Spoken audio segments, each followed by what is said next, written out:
Is the reputation of Black Ops 6 Zombies tainted? What's in store for Black Ops 7 Zombies? What should we expect from Janice Towers? And should Treyarch abandon the modern zombies mechanics? All of these questions and more on the 50th episode of the Mystery Box Podcast. Welcome back, everybody, to another episode of the Mystery Box Podcast. We are right in the middle of a very critical and crucial time of the zombie life cycle, and I think it's important that we talk about what's going on right now. There seems to be, at least from what I see on my feeds on all of my social media, YouTube, Reddit, Twitter, all this stuff, there's this sweeping negativity about Black Ops 6. We just recently got the first Black Ops 7 reveal trailer. We recently got the blog post detailing what would be coming in Season 4 Reloaded, which I think for you should be out by now. We also got a new Call of Duty podcast episode, which had some interesting details for zombies. But it seems as though with every piece of information we get, the zombies community gets more and more upset and negative. And so I want to start up this podcast and really ask ourselves if this negativity or hate or criticism, what have you, is completely justified. And like with most things, it's not black and white, and especially here on the channel, we love having a nuanced take about it. So let's start off small and let's talk about the final DLC map that is rumored or leaked to be called The Reckoning. We got some voice lines from the Grief game mode. Supposedly the next map is going to be called The Reckoning, and as it was 100% confirmed on the Call of Duty podcast, the next map that is coming in Season 5 is going to be the last round-based map for Black Ops 6 Zombie. And that to a lot of people has been surprising. And to be honest, it's surprising to me, especially with how the DLC cycle has been going this year. Strictly looking at the pacing, Season 1 new map, Season 2 new map, Season 3 new map, I was like, oh my goodness. There's no way they could possibly stretch a new map across like 5 or 6 months, but apparently they are doing so. Depending, of course, when Black Ops 7 comes out. And I think the big thing that sparked controversy there is these maps are not evenly distributed, except for maybe Cold War. Obviously, Vanguard is the exception too, but with regular DLC cycles, back in Black Ops 1, Black Ops 2, Black Ops 3, Black Ops 4 even, the 4 DLC maps were all spread out very evenly. However, here with Black Ops 6, these 4 DLC maps are spread out very unevenly. The first 3 in the first 3 seasons, and then only 1 in the last 3 seasons, very unbalanced. People are automatically kind of raising their hand going, hey, this is not what I expected, this is not what I wanted. If we were to do this over, I'd love to push this map back, push that map back, and have it be a more even experience across the year. And from a certain perspective, absolutely, that's what it always has been. Why should it be any different? Of course, that's what we think it should be. But that being said, just because something has always been a certain way doesn't mean that it always needs to be a certain way. The fact of the matter is that no matter when you release DLC cycles, I bet you players are going to have their own habits and behaviors and patterns throughout the entire year. And I don't think there's any other game company or game studio or publisher who knows this better than maybe Activision / the Call of Duty developers. Maybe EA with Madden, NFL, and all those NFL games, whatever. Maybe they know what their audience is like throughout the year, but Call of Duty releases every year, and I bet you they have all of the stats, all of the demographics, and all of the numbers to show when players are most interested, when players are more likely to get back on a game, when a new DLC comes out, and all that stuff. And with that in mind, they've been releasing these DLCs, like I said, back, since 2008, 2010 with Black Ops 1 and World at War. So they have, 15 years of data on releasing a content in those same, 4 DLC equally spaced throughout the year, right? This year, I bet you they thought, what if we release these maps, these big content drops, the Tomb, Shattered Veil, Citadel de Mor, really quickly at the start of the game to capture the bigger audience? Could they see a longevity in the zombies community if they did so? And then, towards Season 4, Season 5, when there's not a lot of players and we're talking about the next game and there's not a lot of interest in this game, maybe those can be the seasons that we release Grief, which is still a good drop.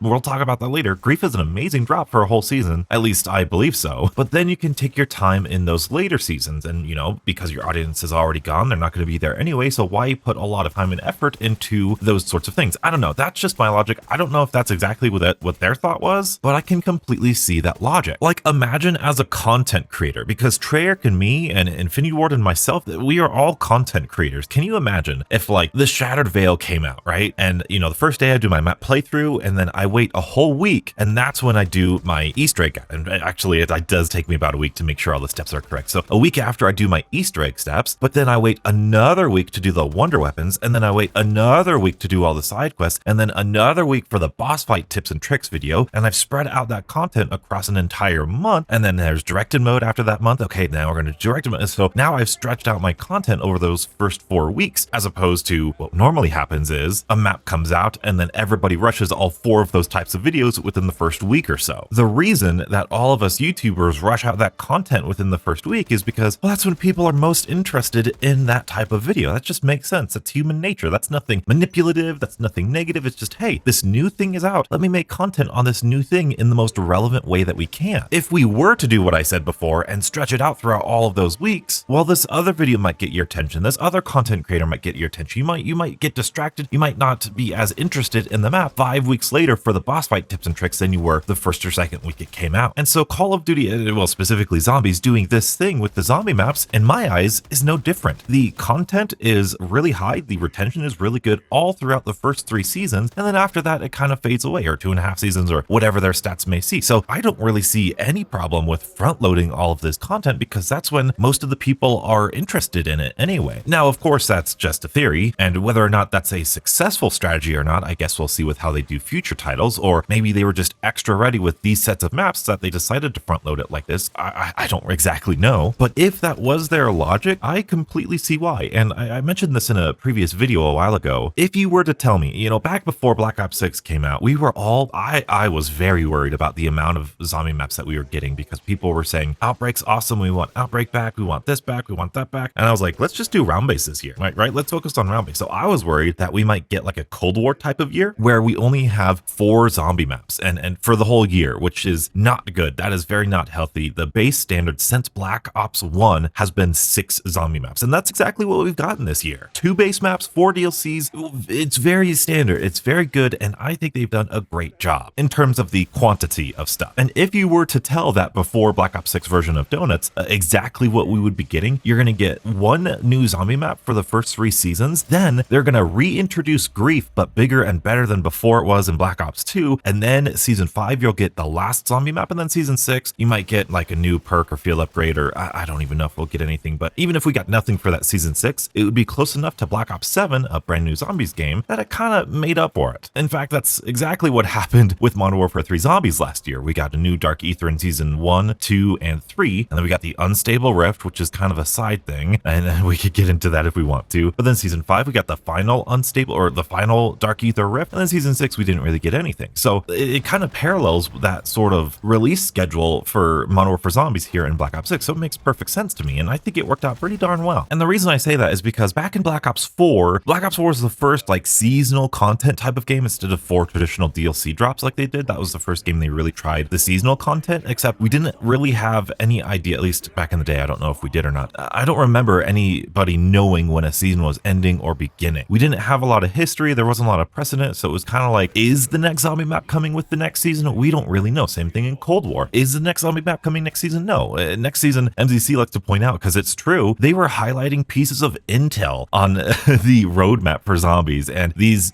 new quests in Outbreak and new side modes for Outbreak. And it's just like, when are we getting the next zombie map? So front loading all of this content, and first of all, having 6 DLC maps, or 6 maps in general total, is a breath of fresh air. It's so awesome. Not to mention every season having some sort of LTM, sometimes more than one LTM, has done a great job. Or at least, you know, if you were to tell me back in the day before Black Ops 6, man, that sounds amazing, having all these LTMs, at least one every season, to kind of pad out the content. Yeah, that sounds like the perfect Zombies DLC cycle. But I'm sure you guys are all typing right now, because it's definitely the first thought that comes into my mind. Even if we have the quantity of content and the pacing of content that we want, it's not about the quantity, Donuts, it's about the quality, and that's what people are upset about. And while I do agree in some ways with the quality aspect, I feel like this is kind of a straw man argument at times. It's not in and of itself, but I feel like people use it like that, because this whole idea of quality versus quantity, this argument was used all the way back in Black Ops 4 at the launch of the game. I was somebody who loved Black Ops 4 since the beginning. I still do, but people were just saying 4 zombie maps on launch is too much. It's too much. It's too much. It's too much. Quality versus quantity. You know, we have the quantity we want, but they're not as quality. People genuinely think, or thought, I don't know if they think it now anymore. I don't think they do, but they're like, Blood of the Dead Classified, Voyage of Despair, 9, they are not the quality maps that we're used to, which to me sounds insane. Blood of the Dead and 9 especially have so much content in them. Voyage of Despair has a crazy amount of side Easter eggs. It might rival Gorod Krovi. Now, they might not be as good as Gorod Krovi. They might be incredibly tedious, but there are so many side quests in Voyage of Despair, and ciphers and secrets, stuff that we were were uncovering just a few years ago still. So in terms of quality and depth, the Black Ops 4 maps had that. And yet still at the time, people were arguing about the quality of those maps. But now, years later, people say, oh, Black Ops 4 maps were really quality. It was the mechanics that weren't so good. So this whole quality versus quantity thing seems to be very situational. People like to pull it out whenever they just don't like something, as opposed to actually have a very valid argument about it. But that sort of hypocrisy aside from Black Ops 4, and you know what, and for Shattered Veil too, you know, I say that I don't like all these reused wonder weapons, but so many people told me, well, it's because there's like 5 wonder weapons. So long as there's a whole bunch of reused wonder weapons, it's good. But where's the quality versus quantity argument there, people, huh? Hypocrites? Yeah, hypocrites.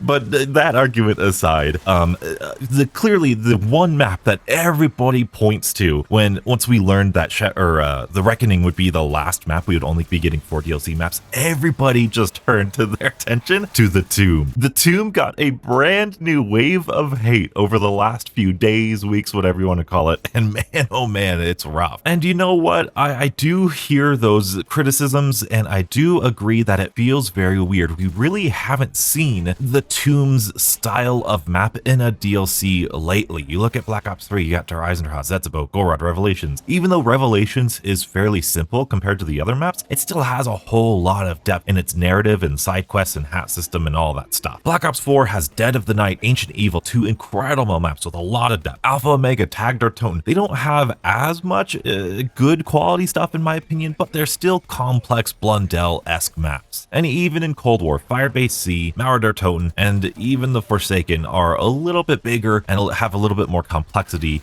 maybe in some ways, than even the Tomb. So what's the deal with the Tomb? Why would Treyarch make a map like the Tomb? And when revisiting this argument, when revisiting this conversation in my head, I'm a little bit bitter about it because everyone defended all of the ray guns and the Wonderwaff coming back in Shattered Veil, so I'm a little bit bitter about that. So now the Ice Staff, it's like, whatever, you guys like the ray guns? Well, then what's to stop somebody from liking the Ice Staff, you know? But again, bitterness aside, really trying to take a look from a critical eye, and really I've only found one sort of argument or defense of the Tomb, and that defense is going to be a little bit nuanced and it might be a little bit of a stretch for you, but I want to kind of define our terms here. With this quality versus quantity debate, people obviously say, well, the Tomb isn't as of high enough quality to us. But what does that exactly mean? I've heard a lot of talk this year about map depth and depth, that's the one word everybody's, I swear, it's becoming the new aura thing. I'm beginning to hate it. The maps need more depth and depth and depth and depth and all of this stuff. Well, what does that mean and why is it important? And that's a whole different conversation, but that seems to be the one thing that people don't like about the Tomb. It's a very simple map with a simple Easter egg, and that it gets done really quickly. It's like a survival map, even though that definition is also all over the place. But my question I want to challenge you with is, even if the Tomb doesn't have the depth of something like a Shattered Veil or Terminus or Citadel, does that make it not as valuable as those maps? And that word valuable is very important to me because when the game first came out, we had Terminus and Liberty Falls, and Treyarch said, hey guys, most of y'all are playing Liberty Falls. Now, why is that? Well, it's the simpler of the two maps, and even on YouTube, I've seen YouTube videos by other Call of Duty Zombies YouTubers saying they prefer Liberty Falls because they don't want to go through the tediousness of opening up Terminus because it's a big map with all these boats. And then when Citadel came out, it was still fairly popular. And to this day, I still use Liberty Falls to do testing, and I'll even do the Tomb for a lot of testing too. And that's because the value in maps like Liberty Falls and the Tomb come from its simplicity. I know this is heresy in modern Zombies YouTube scene, so I don't know how you guys are going to react to this. But in the era of when you go on Twitter and people are just crying about the map depth, all the maps need so much depth, what's wrong with modern Zombies? I cannot tell you, I cannot count how many comments back in the day during Black Ops 3 and especially Black Ops 4, especially with maps like Zetsubo Nojima and Dead of the Night, that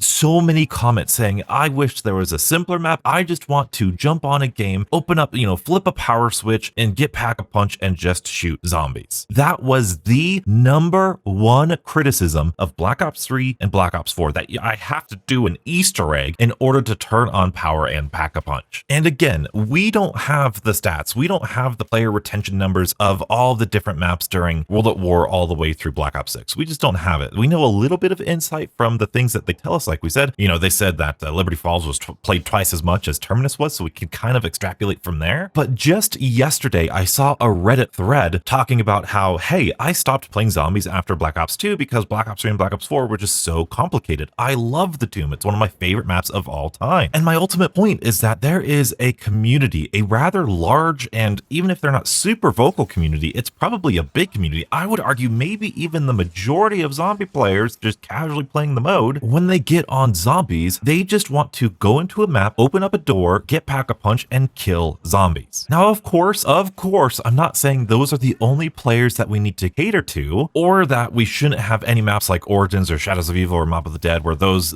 zombie players might hate those maps. I'm not saying that. I'm saying that the Tomb is one DLC map. It's one DLC map. We have Citadel Daymore and Shattered Veil, two maps that the community absolutely is in love with. People loved Citadel when it was released. It doesn't get much talked about now because Shattered Veil took over that spot as one of the best zombie maps of all time, even though can't comprehend why. But we have two great DLC zombies maps and just one simple zombie map for those group of players who want to just jump on and play some zombies. And my question is that so bad? Is it so bad to have a simpler zombies map that you can just kind of jump on and have some fun? And yes, it's a little bit easier to get set up, but man, all the boss zombie spam on there, it creates a different dynamic versus Liberty Falls versus Citadel versus Shattered Veil. It has really easy ways to get Pack-a-Punch and the Epic Ether tool and Cryo Freeze and all of this stuff. It flows very well. It's a smaller map. It flows awesomely. Really quick, dirty, and simple main quest with a good boss fight. I know that's controversial. I think the boss fight's great. It's more mechanical. It's more strategic rather than just run around this boss arena and just input damage into this one boss that's chasing you down. It serves its own purpose. It has its own function. It plays entirely different than all of the other maps in Black Ops 6. And that is something that Modern Zombies gets criticized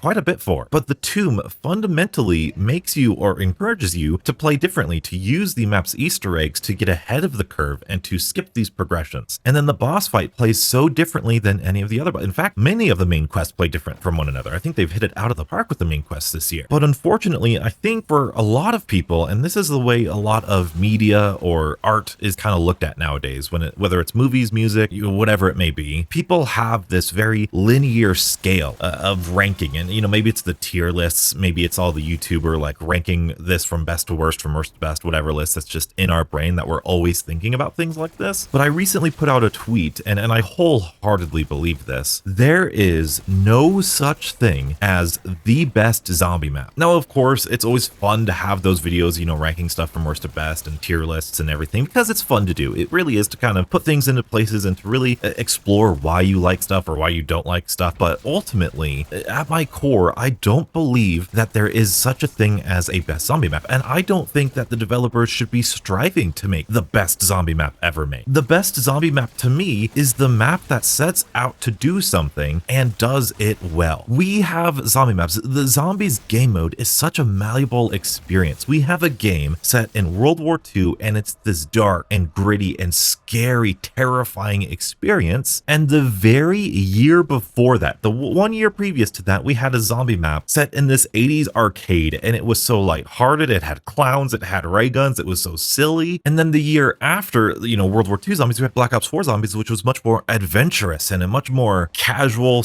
/ Indiana Jones type of epic adventure. And the great thing about zombies is that all of those situations can work so well. The Final Reich is, among many people, one of the best zombie maps of all time. Zombies in Spaceland, to a lot of people, one of the best zombie maps of all time. 9, Ancient Evil, Dead of the Night, for a lot of people, some of the best zombie maps of all time. Even looking at the more like classic preferred zombie maps, you have Origins, which is this World War I with these staffs and elemental effects and this big wide open arena with these giant robots and snow falling and fog rolling in. One of the best zombie maps of all time. But then one of the other best zombie maps in the same exact game is an island in Alcatraz, this dark, bloody, broody, dirty, complex, narrative-driven, emotional experience. And these two zombie maps play very differently. Blood of the Dead is like Shadows of Evil, where it's intricate and you have to do these very specific steps in order to progress through the map. And there's this map-specific mechanic of Afterlife. Then you go to Origins and it's kind of open. It's this collectathon. It's like, hey, here's all of the pieces that are on the map already. Go collect them and do these things in these order, whatever order you want to. They play so differently. Mob of the Dead shouldn't be more like Origins, and Origins shouldn't be like Mob of the Dead, because they're two independent maps, each trying to do their their own thing and make the player feel their own certain way. Much like how Terminus wants the player to feel isolated and exploring this overrun facility. And even when I'm floating on the boat, riding the boat, there's this open ocean. You can go wherever you want on Terminus, but you still feel trapped. The cold waves crashing onto this huge island in the middle of nowhere feels so like isolated and desperate to get out of there. And yet Liberty Falls, or even the Tomb, but really Liberty Falls is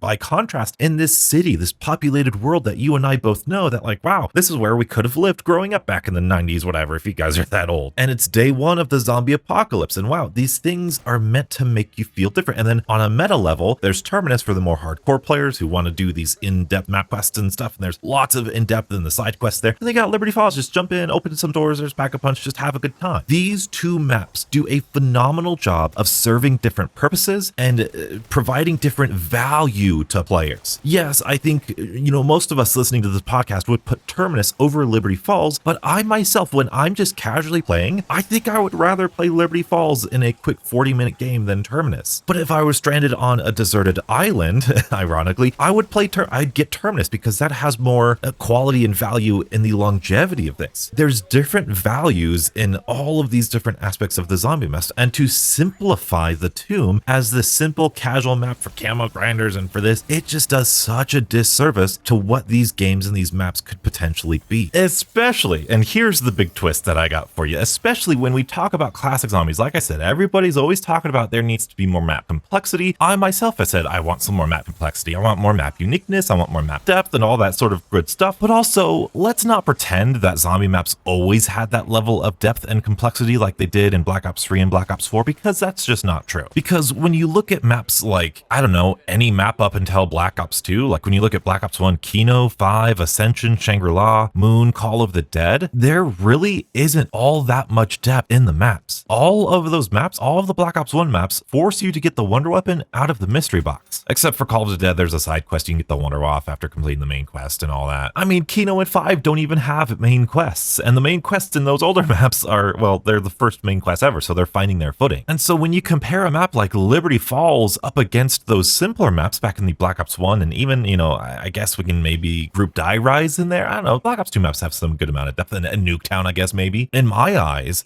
this is controversial, the Tomb and Liberty Falls have a little bit more to offer than something like an Ascension or Call of the Dead. Now, those Black Ops 1 maps like Shangri-La, Ascension, Call of the Dead, and, Moon, one thing that they might do a little bit better is map uniqueness in terms of the boss zombies and the wonder weapons, and especially the atmosphere, especially when you compare it to Liberty Falls. The Tomb is a little bit more up there, but looking at those maps you could really tell it was the early days of zombies and be like, hey, what if there's a map set here? And then they just built it out from there. What if there's a map set here? And they just built out the story around that. But that being said, if instead of Liberty Falls, we got Ascension, would we play Ascension twice as much as Terminus? Maybe, I don't know. It's a simpler map, but there's not as many side quests on Ascension. I know a lot of you will be like, yes, absolutely, Ascension's one of my favorite maps of all time. Of course it'd be awesome. Of course it'd be great. I'll take any of the Black Ops 1 maps over Liberty Falls. And that's fine. That's perfectly fine. My point isn't to like one for one compare Liberty Falls to all the Black Ops 1 maps. My point is, especially on YouTube, we love to talk about the best of the best, the highest, most complex. Here's what we want. We want every map to be like Origins. We want every map to be like Dead of the Night or Ancient Evil or Shadows of Evil or Zetsubo no Oshima. But in reality, when you look at actual zombie players, I think there is immense value in having a simpler, straightforward, easy to pick up zombie map. And much like this year, they might have been testing out this new content release schedule, they might have been testing out having a very simple and easy DLC map to see what players are playing. I would be very curious to see how many players are playing Liberty Falls in the Tomb over Citadel and Terminus and maybe even Shattered Vale. My guess though, Shattered Vale might win out against the Tomb simply because of the lack of boss zombie spam, which leads into another mini rant that I have that people claim, and especially here on YouTube, and I've definitely played a part in a lot of this too. I'm not saying I'm clean from any of this criticism, but people have been begging and begging for more difficult zombie experiences. And I definitely think that there is some room to have some more difficulty, especially, before round 20, before round 30. I think that could be a little bit more balanced in some way. I don't know exactly what, but that's just the feeling that I get. But in all honesty, I don't know if people really want difficulty in their zombie games. And if they do, I don't think that we know how exactly we want the difficulty to be implemented. And this goes all the way back to when the game first released, when Black Ops 6 first came out, and there was Mangler spam, and the game was a little bit more difficult. People didn't like the Mangler spam, so they said, okay, let's get rid of the Mangler spam. But that's artificial difficulty, Donuts. That's not fun difficulty. And I agree with you. I don't think it's fun difficulty either, but what else is there to do other than just straight up increase the damage of zombies, which isn't a bad idea, in all honesty. In fact, I think that would help the early rounds quite a bit there, Treyarch, especially because we got tier 1 armor to start with. It'd be great if we just got rid of that 0 through 10 damage range and just started when the zombies deal like 50 damage to you. I think that would be really good. But anyway, I recently had the idea of, hey, maybe we need to buff the boss fights in Black Ops 6. I feel like Patient 13 is getting a little too easy. So I was like, hey guys, should we buff the bosses in Black Ops 6? And a majority of you said, I don't care. Like, nope, it feels fine for me. But then some of you said, yeah, absolutely we do. But then a larger part of you said, no, we don't need to do that. And so I was like, okay, that's weird. That's not what I expected. So I put out another poll and I said, hey, is Black Ops 6 Zombies too easy? Do they need to make it more difficult? And a majority of you said, no, it's fine where it's at. I don't really care. But then the next majority was, yeah, we need to make it more difficult. So these are kind of conflicting things here. Boss zombies are fine, but the base game needs to be more difficult. I guess that's a fair criticism or a fair way to think. But also, throughout the entire years of Zombies' existence, whenever Treyarch decides to nerf something that's useful, they get accused and criticized for hating fun. There is outrage. Were the zombies complaining about the players being too overpowered every single time they nerf a speedrun strat, they nerf a wonder weapon, or the ice staff with the hand cannon out, or Shadow Rift? Oh my goodness, they just hate fun so much. And at the same time, oh my goodness, the game's too easy. You could just do whatever you want and you win. So what in the world is Treyarch supposed to do? And this even happened last year and a little bit this year, but last year I remember when the incendiary rounds were crazy buffed, crazy overpowered. They were broken. I don't think they were intended to be so strong, but back in Modern Warfare 3, the incendiary rounds had a glitch where they would literally insta-kill zombies, and then like the red worm at the end of the fight, or at the end of the game in Modern Warfare Zombies, you would be able to take that out in like 2 seconds flat or something ridiculous. And I tell you, beautiful people, every single comment, 99% of the comments were like, Donuts, they shouldn't nerf this. They should keep it like it is. If you don't like it, don't use it. Make your own difficulty. Don't pack a punch your guns. Don't do this, yada, yada, yada. I remember thinking you would rather you just want all the zombies across all the maps to be like tier 1 difficulty. And people are like, yep, that'd be perfect. That'd be great. So do zombie players really want difficult games? I don't think so. When I was going over the point system, which I won't go into depth because I know people are passionate about the point system, but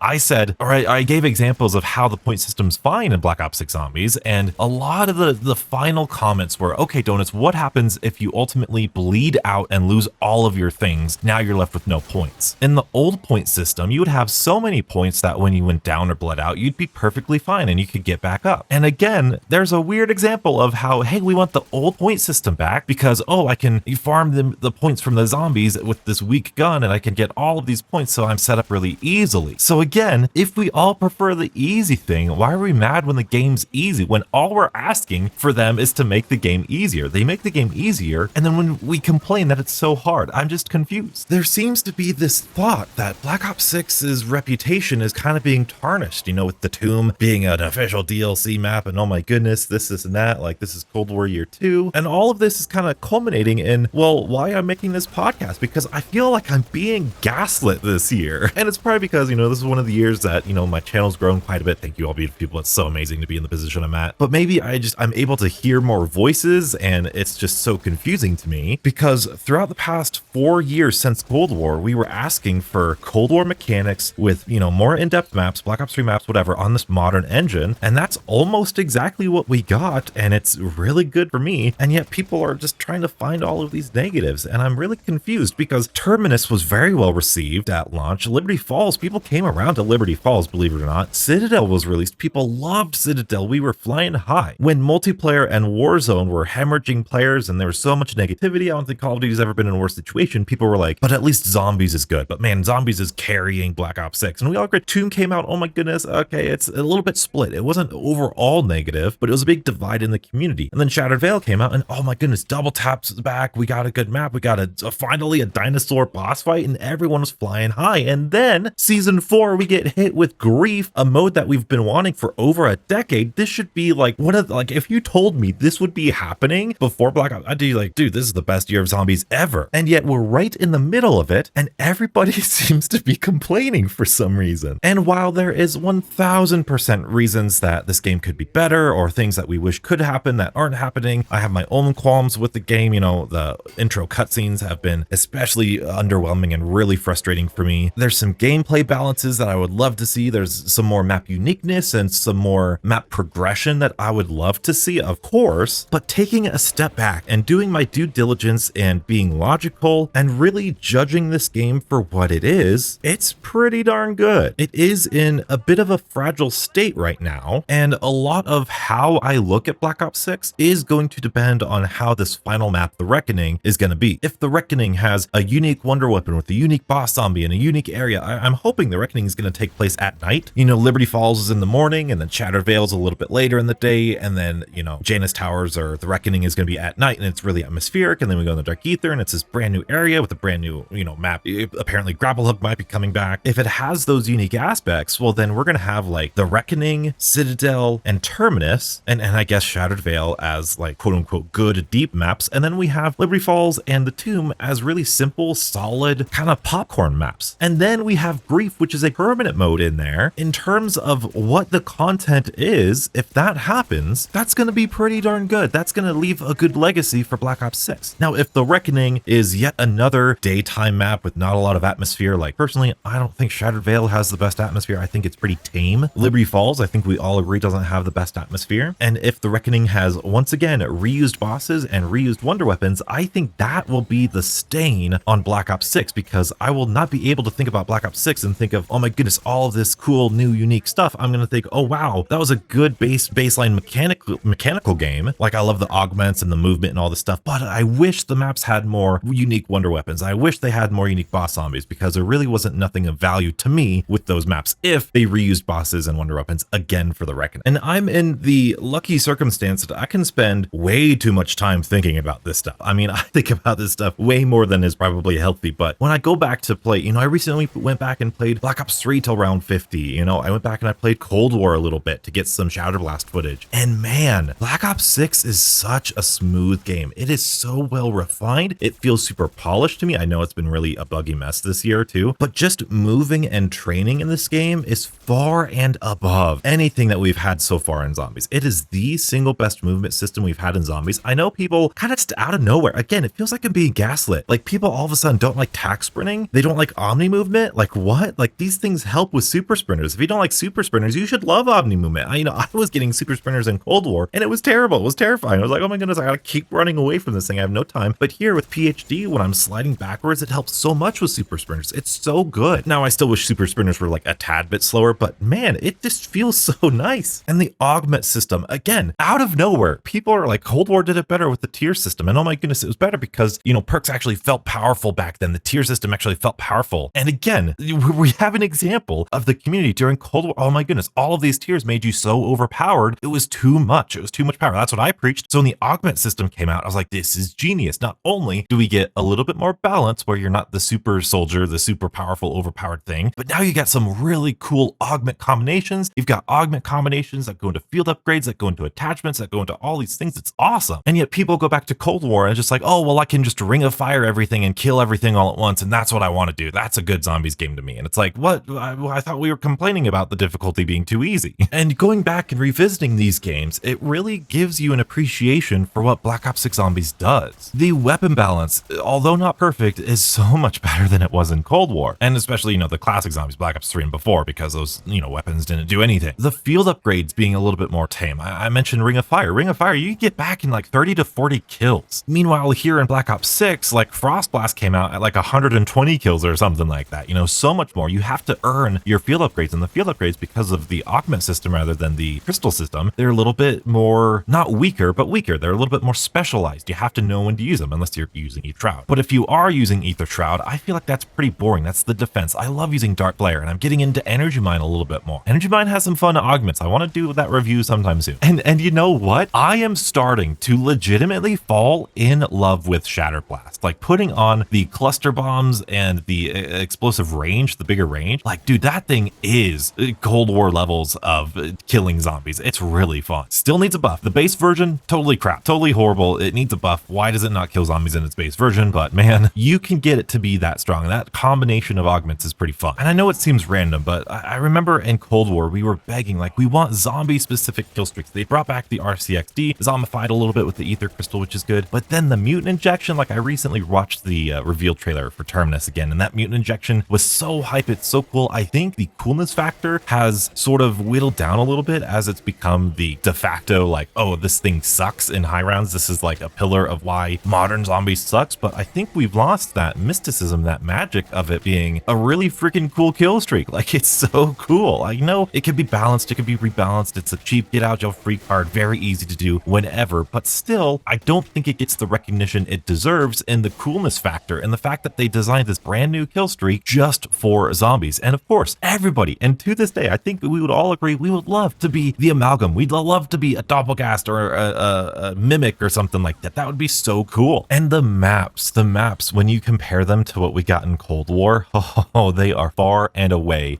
far and above, way better than what Cold War's maps were. Cold War's maps, I think, might be, in my opinion, some of the worst aging pieces of content in all of Zombies. And you know what? I'm gonna be bold. I'm gonna say including Mauer der Toten. Mauer der Toten is falling like a rock in my rankings. Mauer der Toten, I think everybody likes it because it takes place at night, but if you turn on the lights, it's basically like Liberty Falls. It's just Berlin, it's just a city with like secret underground tunnels, which aren't even secret. It's just the subway station, and then there's that hidden wall that you only do for the main quest. There's not a whole lot of atmosphere other than it being at night. The Cerberus is a fantastic wonder weapon, but the quest to get it is just opening up a safe. Again, not really atmospheric, doesn't really tie, I mean, it kind of ties into the map because, you know, you're like this American spy, CIA agent, whatever, Requiem team person is going over here and he's dropping off the Cerberus and it's a secret project and Klaus killed him because of a whatever. With the exception of Liberty Falls, I believe that every single map in Black Ops 6, including the Tomb, has a better atmosphere than Mauer, and in a lot of ways, a majority of the Black Ops 6 maps have better side quests than Mauer. The main quest is pretty good in Mauer. The main quest is pretty good in the Wonder Weapon, like I said, and Klaus is really fun, but I think I would rather play every single Black Ops 6 map over Mauer except for Liberty Falls, and that does include the Tomb. Now, again, that's just kind of jumping in a game. I think Mauer's a better map than the Tomb, but I think I'd rather play the Tomb than Mauer der Toten. Again, going back to that value, you know, the Tomb has a lot of value and just jumping in and doing whatever. Don't get it twisted. I think Mauer's a better map, but when I am playing a more complex map, like if I were to play a complex map, I think I'd rather play every other map in Black Ops 6 other than the Tomb and Mauer der Toten, or the Tomb and Liberty Falls over Mauer der Toten. Terminus, Citadel, Shattered Veil, yeah, absolutely. Way more atmosphere, better side quests in my opinion, better boss fights in my opinion, controversial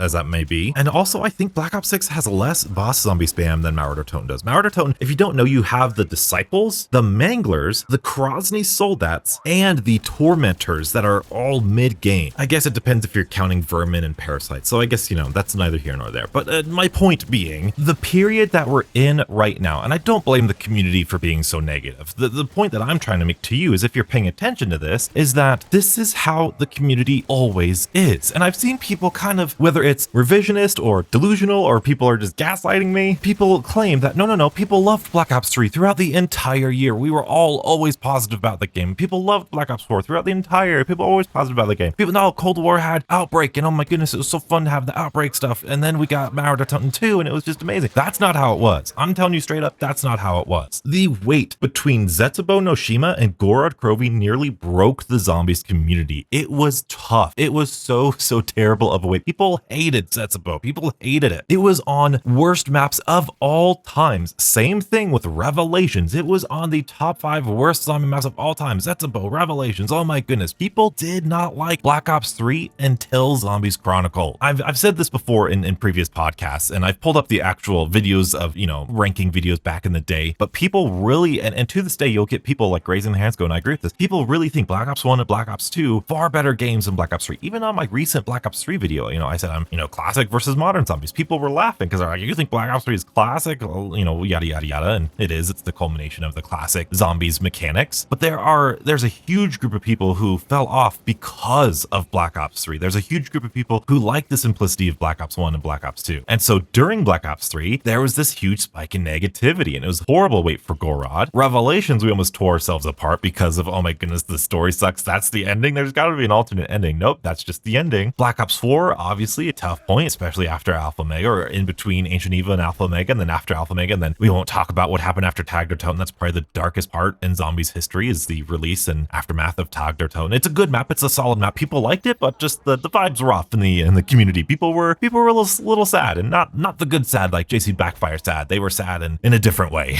And then Cold War came out, and obviously I think Firebase C launched what, in like February, January, February? Okay, so Firebase C released in February, and then Tag der Toten released in July. There was a 5-month gap between round-based zombies and Cold War. That felt true. I think I went and I played Black Ops 4, and I played Doom, and I played all these other games. I like experienced a whole year's worth of games in between Firebase C and Tag der Toten. Like, the game changed so much over the course of those 5 months. And yes, of course, you know, Shattered Veil released in April, and then we have The Reckoning releasing in August, so it's a 4-month wait. But in between that wait, we have Grief, which is a game mode that many people enjoyed back in the day, supposedly. I don't know if anybody did. I have my doubts, but this 4-month period, especially with all the LTMs and the events and Grief, it shouldn't feel that long. And to me, we're a month away. It doesn't feel like that long of a wait to me. I mean, it does because of how quickly they released all of the other maps, but in the grand scheme of things, it feels pretty good. But this always happens. This happens every year. People claim the game's dead, no one likes this, no one's playing this game anymore, and blah, blah, blah. And so if you're somebody who still enjoys the game and is having fun with the game, then keep having fun with the game. And I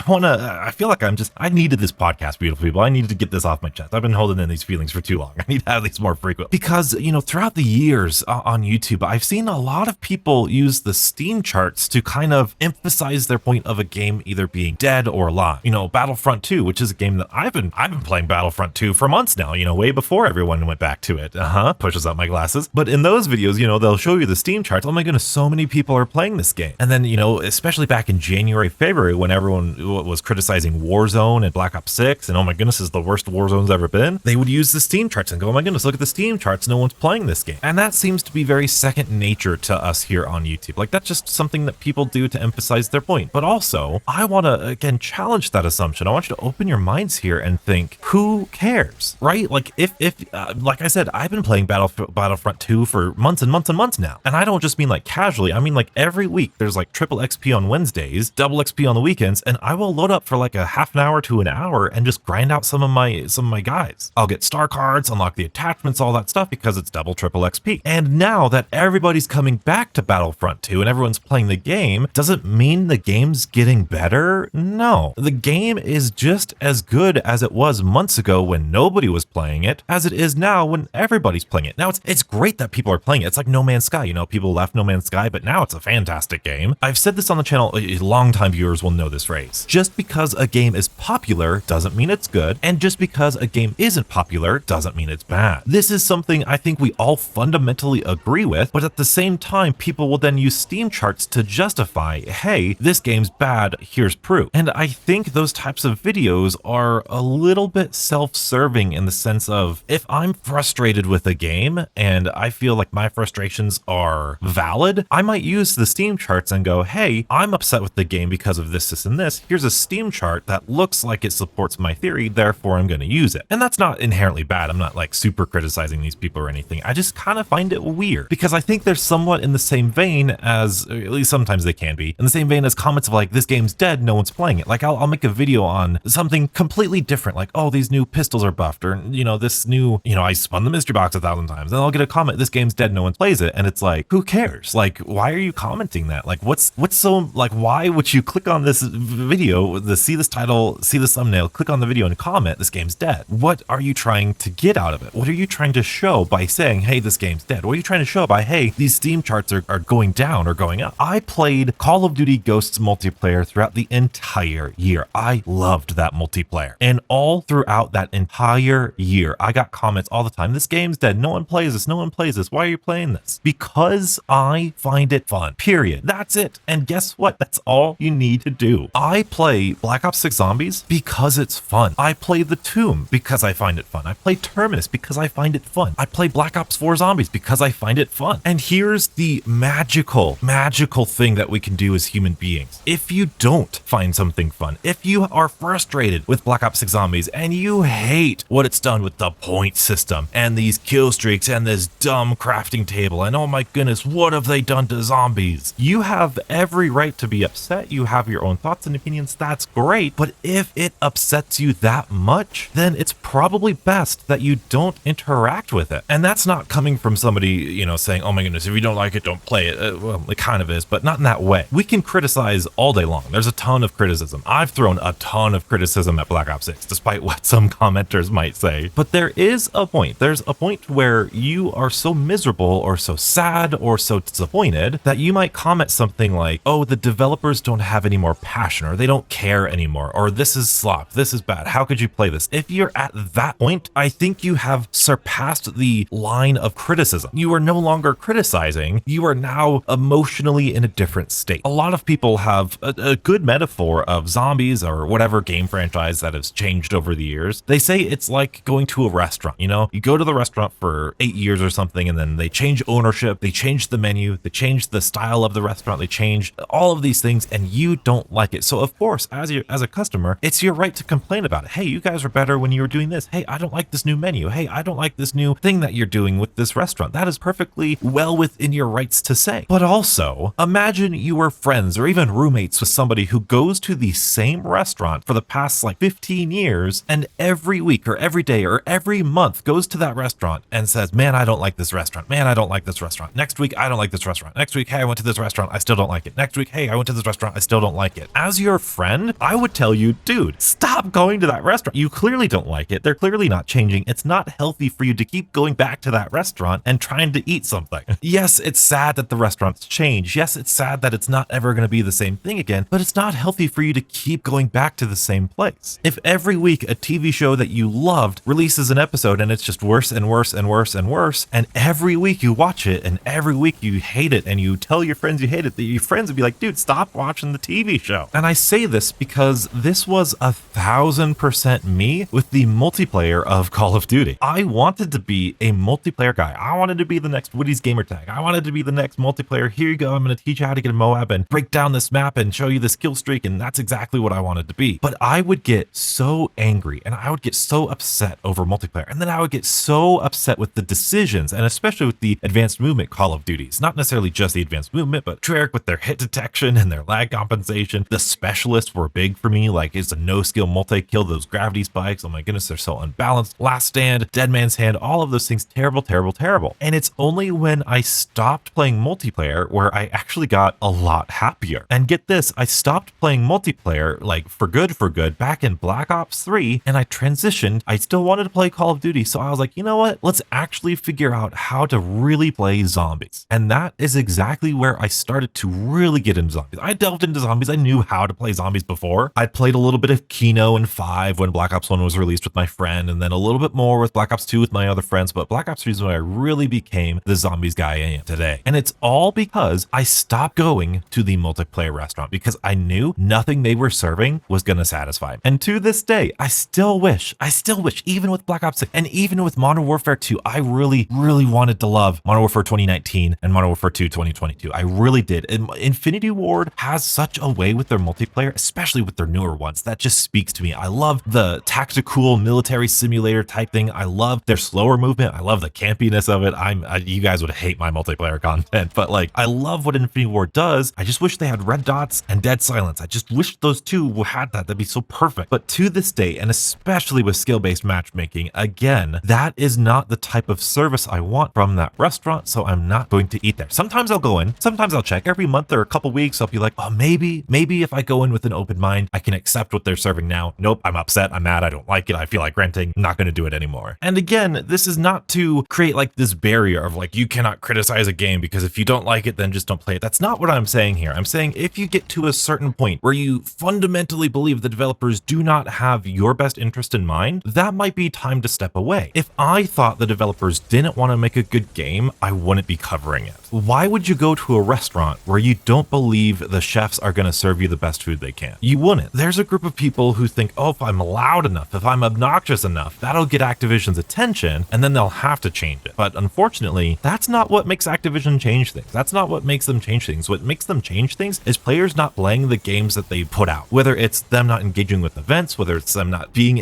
active in certain playlists. And again, to keep with the restaurant metaphor, I don't know if you guys watch Kitchen Nightmares with Gordon Ramsay. Oh man, what a weird podcast this is. But the restaurant, Gordon Ramsay goes to a restaurant that's struggling, it's not doing very well, and he flips it, he tries to make them better and to make them successful. The restaurants that he goes to clearly don't have a lot of customers. They don't have a lot of people in the dining room. It's empty. That's what makes people change, is empty dining rooms, is empty rooms. Here, we're open for business, but no one's here. You're not going to see a restaurant that's just full of people and all of them are complaining, because most people are just not going to come back. They're going to have that one bad experience and go, all right, I'm not going to be here anymore. That is what makes a difference. That is what that's the biggest thing you could do, is just not play, not engage, and not buy. The reason bundles are big is because people buy them. The reason supply drops are so big is because people bought them. They bought a lot of them until they were legally forced to stop doing that. And I just want to warn everybody that things are always better in retrospect. Black Ops 4 is much better nowadays than it was back in the day. People are loving Black Ops 3 a lot more now than they were during its life cycle. People are loving Infinite Warfare Zombies now that it's done, but I believe you me, it was not getting the praise during its life cycle. Stanley just released an Extinction retrospective, which was awesome, and everybody's asking for Extinction 2, but believe me, nobody liked Extinction back in the day, at least the people who were big on YouTube didn't. So I warn you that don't get caught up in this negativity, because you might lose out on some truly special moments and some truly special experiences that you might not experience for the next few years. I wish I covered World War II zombies in the depth that I did in Black Ops 6. I wish that I covered Infinite Warfare zombies for the whole year. I wish I did. I covered them a little bit, but I know I missed out on a ton of them. I missed out a ton of Black Ops 4 because I got caught up in the negativity and I didn't want to be around the negativity of the community. And that is especially important because we are going back-to-back years straight into Black Ops 7. And there is so much speculation about Black Ops 7. Who knows what it's going to be? I've heard that it's going to be 6 maps. We've heard that it will or won't have Outbreak or this big open world mode. We don't really know. We've heard it's going to all take place in the Dark Ether or just the one map in the Dark Ether. Again, we don't know. But one conversation that I tend to go really back and forth with in my head is Carry-Forward. So let's take a deep breath. I know that was a lot of heavy conversations. Like I said, this is my therapy session. Let me lay down and tell you about it. Carry-Forward. I go back and forth. On one hand, I would love Black Ops 6 and Black Ops 7 just to be like this big expansion, this big thing of oh my goodness, all of these maps in one experience. Yeah, that'd be awesome. But also, I agree with people saying that if it was all just carried forward, then why would anybody buy Black Ops 6? But on the other hand, Black Ops 6 is more than just Black Ops 6 zombies, it's Black Ops 6 multiplayer. So if Black Ops 7 doesn't have the multiplayer, but it does carry forward the zombies, well then maybe that's just a perk of being a zombie fan. And I think that would be really cool to have all these perks and all these things ready to go, all of my gobblegums, all the augments unlocked, just ready to go for Black Ops 7 and new maps and new stuff. But on the other hand, does this mean that they're not going to refine Black Ops 6 at all? Does this mean that they're not going to make little tweaks and balancing things for like the crafting table or the maps or the augments or whatever the case may be? Or is this going to be a completely new game where all of the augment stuff is completely different? It's reset. Are they going to relock everything? Are they going to remove Vulturate and Death Perception and Double Tap again? Are they going to re-release Frostblast and Tesla Storm again? Is the Gunsmith going to get an update? Is the loadout system going to get an update with zombie builds? We don't really know, and I don't really know what I want. I do know that I would love updated and refined mechanics from Black Ops 6. It doesn't even need to be that big of a deal. Rebalancing some zombie health, like I said before, round 10 would be really good to get that early game difficulty a little bit better. I'd love if they made it so that the crafting table got more expensive with every item you purchased. I would love if they had map specific things on the crafting table. I would love if they made like the monkeys and Casimirs exclusive to the mystery box until you got them out of the mystery box and then you could craft them, stuff like that. I've said that before, but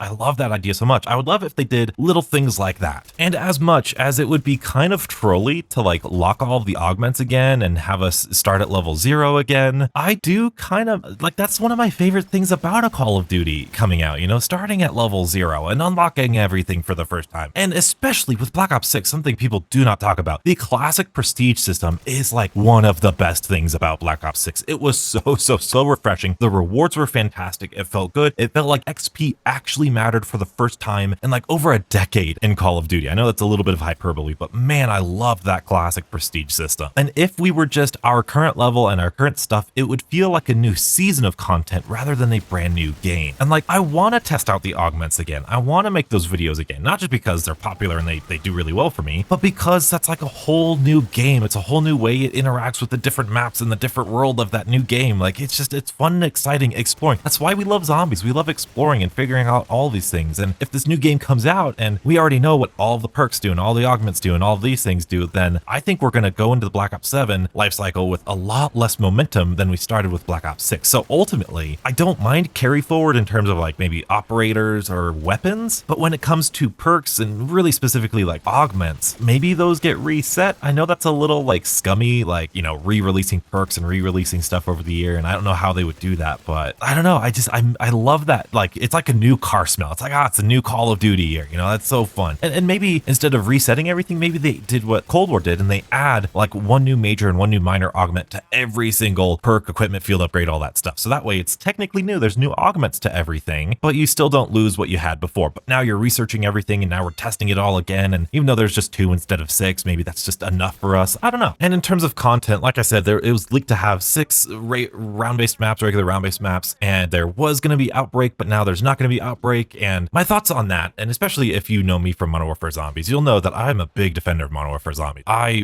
really saw the potential of that game. I think it's fun. But if it's true that we are getting a full round-based zombies experience with 6 round-based zombie maps, I seriously doubt how much development time they've had on an open world type of experience like Outbreak or Modern Warfare Zombies. And again, I recently posted this on Twitter talking about my ideal timeline. I think when it's a Treyarch game, I think they should 100% do nothing except round-based zombies. Permanently, that's it. That's all they do. Maybe have the LTMs or the Griefs or the Gauntlets, the round-based spin-offs. But then when it's like a Sledgehammer title, that's when either the Sledgehammer team, you know, supervised by Treyarch or helped by Treyarch, I don't know. That's when we get Modern Warfare Zombies. That's when we get our DMZ-like experience. Because I tell you, the potential of Modern Warfare Zombies is just huge. Different contracts, zombie-specific contracts, zombie-specific bosses instead of warlords, all the different story missions. You can add DLC story missions. You could add DLC story missions. I guess that's the better way of saying it. There's story missions and then there's story missions. You know, there's the story portals that you go to and play this linear level, but then there's like the actual checklist of items and challenges you need to do. Story challenges, I guess. DMZ got updated contracts that you could do. They could change the map. They could add zombie-specific areas to that map like they did in Blackout with Buried and Transit. And I think they added Nuketown. Well, Nuketown, you know. They could add in more map-specific bosses like the Red Worm, and they could bring back Orda as a big map event. They could change the map. They could change the tiers of the maps. You know, you have the big Warzone map with the tier 3 in the middle and then the tier 1 on the outside. You could then have a Resurgence map like Blood of the Dead was built off of, or the other way around, the Resurgence map of Rebirth Island was built off of Blood of the Dead in Black Ops 4. You could have that area be totally tier 2 and then tier 3 after a certain period of time. Then you could have the Dark Ether Circle expand from the center, go into the outside. There's so many things you could have tier 3 on the outside and everybody starts in the middle and then goes their separate directions. There's so much potential for Modern Warfare Zombies. It's insane. And I know a lot of you Modern Warfare Zombie fans have been asking me to play. Don't worry, I will be playing Modern Warfare Zombies soon. I just want to see what Season 4 Reloaded is all about, and then I will be back there for at least one recent-ish video. But I will say, going back to Modern Warfare Zombies is rough. I mean, it's rough. Like, going back to Black Ops 4, Black Ops 3 Zombies is a breath of fresh air. It gets me excited. Oh, I want to do this, I want to do that. Going back to Modern Warfare Zombies is like trying to come up with a reason to play. A bulk of the Modern Warfare Zombies replayability is in grinding out the gear. But I have had the gear for months now, potentially even a year. And so when I play Modern Warfare Zombies, I am using the best gear to then go into the map and get like not as good gear.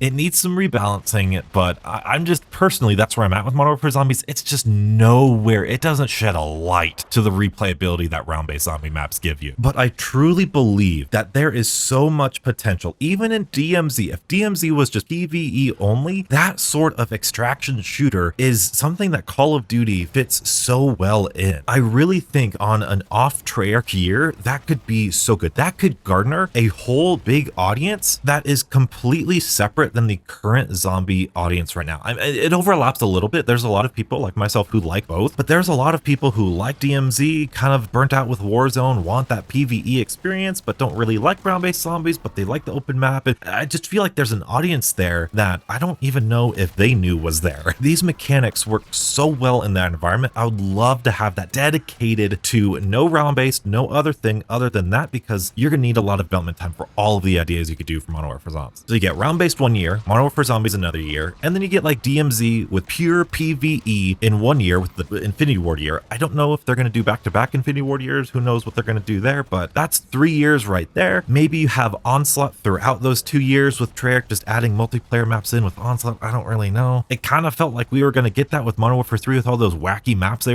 had back in Modern Warfare 3, all those crazy, creepy zombie-esque ones, and they just never did anything zombies with them. I mean, they even had the Horde Point zombie spawns in them, so like, really, couldn't we have Outbreak that year? I don't know. But overall, I'm sorry if this whole thing was just me sounding like a shill. It's just, I like zombie. Like, if you look at my tier list, I love most zombie maps. There's not a lot of bad maps in the Zombies franchise to me. To me, like, I don't like Verrückt because I'm bad at Verrückt. Like, if I find a strategy that I'm really good at in Verrückt, it'll be a great map. But I suck at Verrückt, so I'm mad because I'm bad. I don't like 5 for the same reason. I mean, there's the training strategy in the War Room, but that's it. I love the Pentagon Thief, but still 5 is kind of hit or miss for me. Die Rise is very frustrating. Transit, I think, is like the worst map of all time, even though it has charm, and I love the idea that they were going for. And then the only other like bad map you could argue is like the Archon for me. Like Alpha Omega might be down there too. It's those Nova crawlers, man. Those Nova bombers with the super sprinters and the super, like, they're so annoying that the Pack-a-Punch gets, I don't like Alpha Omega. But other than that, like, most maps are good. I like Voyage of Despair. I like Togdertone. I do really like Firebase. I don't get the hate for it. I love Zetsubo. I think Revelations is a fantastic casual map. And you'll notice that, like, on the channel, if I don't like playing something, guess what? You won't find it on the channel. You know, the past couple years, I've gone back to Black Ops 3 a lot. I've gone back to Black Ops 4 a lot. I haven't really been going back to Cold War. I haven't really been going back to Vanguard. I haven't been playing Transit. I haven't been playing Verrückt. I've been playing other maps that I like because that's what I want to do, because I don't want to waste my time or your time experiencing something that isn't fun. Now, I might do something that isn't fun for like a video, like spinning the mystery box 1,000 times, but that's a different type of fun.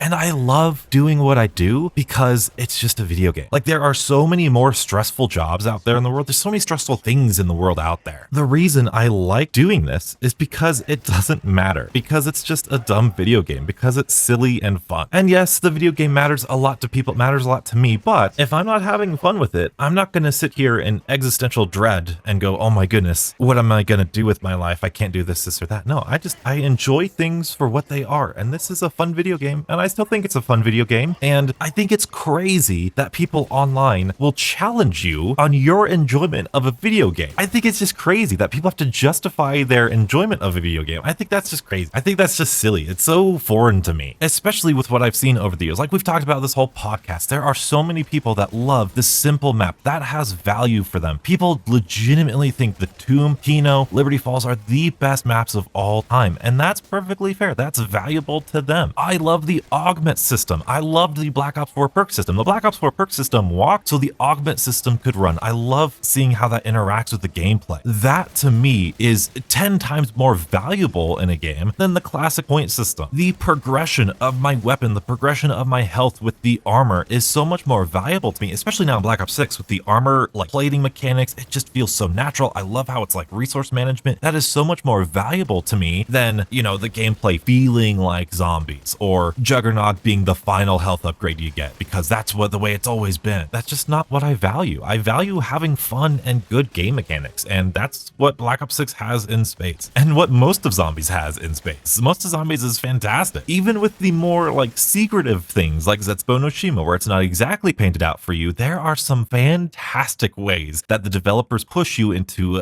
unlocking power and Pack-a-Punch, which is really good because that's arguably one of the most complex maps that we've ever got. And so, yeah, I'm looking forward to The Reckoning. I'm looking forward to Black Ops 7. I'm looking forward to all these new zombie things because, dang it, I think we're going in the right direction. Like I said, the only thing I'm really worried about is the reusing of old stuff. I think that is the one huge red flag that I will probably never defend. And I know I couldn't find a place to put this, but I know a lot of people, the one defense for that sort of stuff, apart from the quantity versus quality thing, which I already debunked earlier, a lot of people say, well, what if I haven't played with the Wonderwaff before? What if I haven't played Alpha Omega for the ray gun variants before? And I want to say, I think that's a good enough excuse, but it's a terrible reason. And let me explain. This is kind of how I think about my logic. This is how I come up with what I believe and what I truly believe about, well, really anything. If we take that notion of, hey, these reused assets, these reused wonder weapons and bosses are okay because I haven't experienced them before, I want to take that logic and see if it applies in all circumstances. And I I do that by bringing it to the extreme. So for example, hey, reusing stuff is okay so long as they haven't played it before. Cool. So then does that mean that Black Ops 7 could then launch with Terminus and Liberty Falls and then have DLC 1 be Citadel Daymore and then DLC 2 be The Tomb and then DLC 3 be Shattered Veil? Because what if people didn't play Black Ops 6? Would that be fair? Would that be okay? Because there's a lot of people who haven't played Black Ops 6, so why not re-release it with the same exact content? I know that, like I said, it's the extreme, but that's the same logic. And of course, I think we would all disagree. We'd go, no, that's not good. So that means there must be a qualifier on that logic. That qualifier being, well, it has to be reused outside of the past 4 or 5 years. Okay, cool. So 4 or 5 years ago, that was what, Black Ops 4, Cold War even, Cold War was 5 years ago. Could we re-release Black Ops 4 and the exact same maps and the exact same stuff? Because what if they didn't play Black Ops 4? I bet you a little bit more people, okay, maybe in the modern engine that might be a little bit better. But then every 4 or 5 years, we just keep reusing the same content and there would just be nothing new. So again, that logic is flawed. Is it the amount of people who have experienced something? Well, I think everybody who's played zombies has had some opportunity to use the Wonderwaff because it was in Modern Warfare Zombies Vanguard. Now it's in Black Ops 6. It was in Black Ops 3, the most popular zombies game of all time. It was in World at War. It was in Black Ops 1. It is the single most reused wonder weapon. So obviously the amount of times that it's been reused or the amount of people who've experienced it doesn't really matter. So again, I think that is flawed logic. Just because some amount of people haven't used it isn't a good reason to bring it back. I want new things. When a new game comes out, I want new experiences. That was what Zombies did all the way up until Black Ops 4, where they reused everything for all of their ether maps. Cold War got 2 years of development time from Treyarch and potentially more from Sledgehammer. Cold War, during COVID, every single of their 4 new maps were at a new location, except for Nocturne Totem, had a new wonder weapon and had a new boss zombie throughout the entire year. And Black Ops 6 Zombies looks like it is going to end the season being the Zombies game with the most reused bosses and the most reused wonder weapons. I'll have to double check the stats, but it's not looking good. But like I said, apart from that one, albeit big red flag for me, I'm looking forward to Black Ops 7. And again, I still think some of those things might be explained with the Black Ops 2 remaster, but I don't know if that would be better or worse because now it would be like triple reused. I don't know. In this era of depression and sadness and fatigue with Call of Duty Zombies, I am gonna be the bold one and say I am still having fun with Black Ops 6. I still enjoy Call of Duty Zombies and I'm excited for more. And I really hope that one day I am articulate enough, I have enough time, I am smart enough to put my thoughts of modern zombies into a really nice pretty package and do some sort of like Tim Hansen or J.R. Rizzo or the Smith Plays retrospective type of video on modern zombies, because I know we have so many of them for classic zombies and they articulate so well why classic zombies work so well, and we need someone to do that for modern zombies because modern zombies has so much to adore about it, especially Black Ops 6.